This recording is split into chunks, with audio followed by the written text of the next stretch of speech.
Staren gewoon op van de eat- en drinkgelegenheden in Ljouwert. In het culturele haardstad hier binnen er al 15 nieuwe zaken openen en er komen nog meer bij. Dat brengt de verhouding winkels, horeca en bewenning in de binnenstad uit liekwicht, niet het Eckert Horecaboen.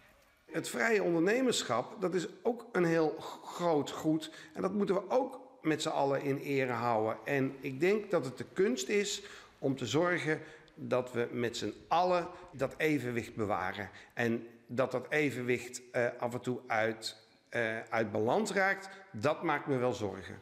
En de marge in de concurrentie, eerst het slachtoffers.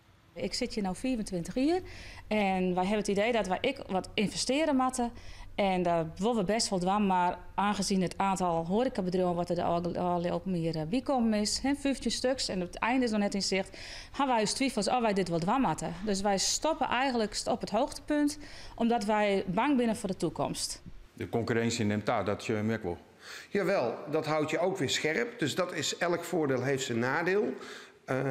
We hebben daar wel met de gemeente over gesproken van je kunt niet in elk leegstaand pand nu ineens horeca stoppen, want dat is niet wenselijk. Dat is niet wenselijk voor de horeca, maar dat is ook zeker niet wenselijk voor de binnenstad aan zich.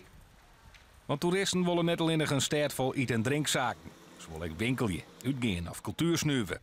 De merk voor horeca is in Ljouwert een beetje verzadigen, lieket het. De concurrentie is heel groot worden. We gunnen elkaar alles, maar we hebben in Friesland, het meer is hier wel vol. Wij zijn hier in Limburg, in Brabant, het culinaire leven is hier voornamelijk in de weekend en door de weekend druppelt het overal. En dat is net leuk. Nee. De nieuwe horeca-ondernemers zullen flink onder de bak moeten om klanten te krijgen en te houden.